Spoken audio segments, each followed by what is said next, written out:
Assalamualaikum warahmatullahi wabarakatuh. Perkenalkan, nama saya Raihan Yudra dengan nomor NIM 24010028. Mahasiswa semester 3 Stikom Muhammadiyah Batam. Dengan mata kuliah Sistem Operasi, dosen pengampu Bapak Ahmad Zulfan STMkom. Baiklah, kali ini saya akan mempresentasikan 10 konfigurasi di Windows 10 atau 11 serta cara dan kegunaannya. Baiklah, langsung saja kita mulai videonya. Oke, langkah pertama yang kita lakukan yaitu klik kanan, kemudian buka menu display setting. Oke, beginilah tampilannya. Menu pertama yaitu brightness. Brightness yaitu kontrol dasar untuk mengatur intensitas cahaya yang dipancarkan oleh layar. Fungsi utamanya yaitu untuk meredupkan dan mencerahkan layar. Yang kedua ada night light. Fitur ini dirancang untuk mengurangi emisi cahaya biru dari layar yang dapat mengganggu pola tidur. Apabila saat diaktifkan, layar akan menampilkan warna yang lebih hangat atau kekuningan. Kemudian color profile yang berguna untuk mengganti profil serta warnanya. Kemudian ada HDR atau High Dynamic Range yang berguna untuk memproduksi kontras yang lebih dalam, bayangan yang lebih gelap dan sorotan yang lebih terang. Biasanya digunakan pada streaming video. Kemudian ada scale atau skala. Gunanya untuk mengontrol ukuran seperti teks, icon, dan tombol. Ini sangat berguna pada monitor beresolusi tinggi seperti 4K. Kemudian display resolution. Ini untuk menentukan jumlah piksel yang ditampilkan pada layar. Semakin tinggi resolusinya, maka semakin tajam gambar yang akan dihasilkan. Selanjutnya display orientation. Ini mengubah cara konten yang ditampilkan. Bisa landscape untuk tampilan horizontal atau portrait untuk tampilan vertikal. Kemudian multiple display. Ini untuk mengatur tata letak fisik dari beberapa monitor. Yang kedua yaitu network dan internet. Di sini ada bagian WiFi yang berfungsi untuk mengelola daftar jaringan WiFi yang tersedia yang memungkinkan untuk terhubung atau terputus.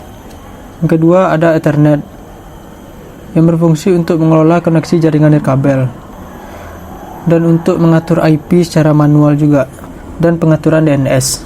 Kemudian ada VPN. Kemudian ada mobile hotspot yang berfungsi untuk membagikan jaringan internet. Kemudian ada mode pesawat. Kemudian yang ketiga ada Bluetooth dan device. Bluetooth dan device adalah tempat untuk mengelola semua perangkat keras yang bisa terhubung seperti mouse, keyboard, printer. Dan gunanya juga untuk mengaktifkan serta memasangkan perangkat Bluetooth, termasuk dukungan untuk standar terbaru seperti Bluetooth Low Audio. Kemudian selanjutnya yaitu privasi dan security. Di privasi dan security ini berfungsi untuk meningkatkan keamanan, terutama yang berbasis perangkat keras, untuk memberikan perlindungan berlapis terhadap ancaman cyber. Poin yang pertama yaitu Windows Security, yang dikenal juga sebagai Microsoft Defender. Ini adalah benteng pertahanan utama perangkat Anda. Perlindungan virus, ini adalah inti dari antivirus bawaan yang membantu menyediakan perlindungan real-time untuk memantau perangkat dari virus dan memungkinkan juga menjalankan berbagai jenis pemindaian. Akun protection, yaitu perlindungan akun, membantu untuk memastikan keamanan identitas Anda. Selanjutnya firewall dan perlindungan jaringan. Ini untuk mengatur Windows yang berfungsi sebagai penghalang antara perangkat Anda dan lalu lintas jaringan yang tidak sah. Dapat mengelola aturan untuk jaringan domain, pribadi dan publik, app dan browser control. Kontrol aplikasi. Ini merupakan fitur Microsoft Defender untuk melindungi Anda dari situs web berbahaya dan aplikasi yang tidak dikenal atau mencurigakan. Kemudian keamanan perangkat. Ini berfungsi untuk memeriksa dan mengelola fitur keamanan berbasis hardware yang sangat penting. Kemudian lanjut ke bagian Windows Update.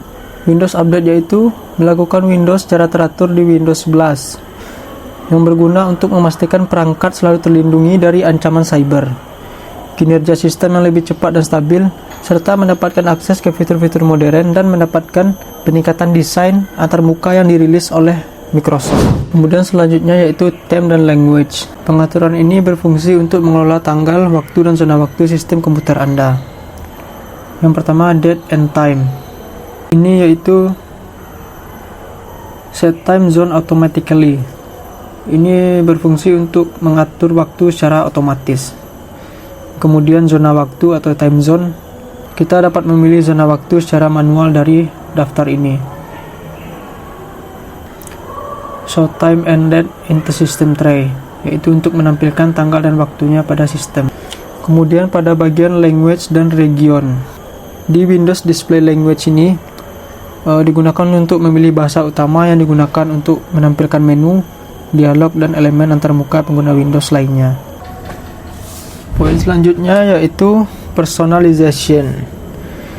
Ini berguna untuk mengubah tampilan atau nuansa Windows 11 agar sesuai dengan kemauan kita gitu.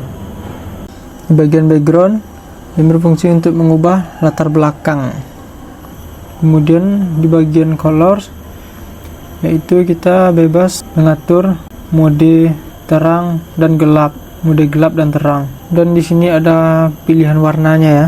Dan ini digunakan untuk mengatur kecerahan kontras tema. Dan di sini ada beberapa opsi tema juga yang disediakan. Kemudian selanjutnya kita mengatur sound. Balik lagi ke sistem dan pilih menu sound. Ini digunakan untuk pengaturan suara.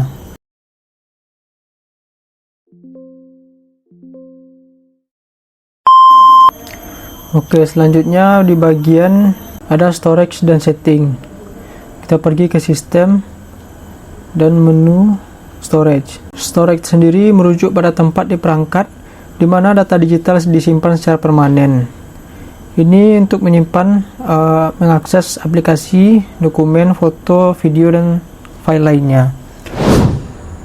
Baiklah, selanjutnya kita pergi ke accounts.